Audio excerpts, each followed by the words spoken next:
السلام علیکم، بولیے سے خوش آمدید۔ میں ہوں شرجیل ارشاد اور میں ہوں سنیا ملک۔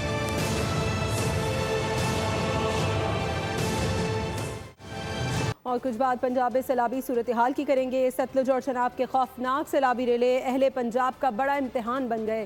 20 لاکھ افراد بے گھر ہو چکے ہیں، 2200 دیہات ملیا میٹ ہو گئے۔ بہاولپور میں 7 بند ٹوٹنے سے ہزاروں ایکڑ اراضی زیر آب آ گئی ہے۔ جھنگ میں 220 دیہات متاثر ہوئے، متعدد سڑکیں بہہ گئیں۔ متاثرہ علاقوں میں لوگ کھلے آسمان تلے امداد کے منتظر ہیں۔ پینے کے صاف پانی کی قلت ہو گئی ہے، مویشیوں کے لیے چارہ دستیاب نہیں۔ کل دریائے چناب میں ملتان سے 8 لاکھ کیوسک کا ریلا گزرے گا۔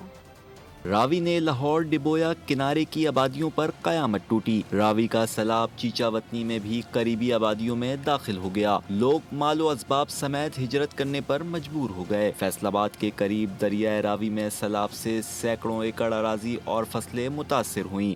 قصور میں دریائے ستلج ایک اور بند بہا لے گیا، جس کی خوفناک فوٹیج جاری کر دی گئی۔ حافظ آباد میں سیلاب نے چاول کی فصل تباہ کر دی۔ دریائے ستلج کے سیلابی ریلوں سے بہاولپور میں 7 بند ٹوٹ گئے، ہزاروں ایکڑ فصلیں زیر آب آ گئیں۔ دریائے چناب کا سیلابی ریلا سیالکوٹ، وزیرآباد اور چنیوٹ میں تباہی مچانے کے بعد جھنگ میں داخل ہو گیا، جس کے بعد جھنگ میں 220 دیہات ڈوب گئے، سینکڑوں ایکڑ پر فصلیں تباہ ہو گئیں، رابطہ سڑکیں پانی میں غائب ہو گئیں۔ دریائے چناب کا ریلا 2 سے 3 ستمبر کے دوران مظفر گڑھ کی حدود میں بھی داخل ہوگا۔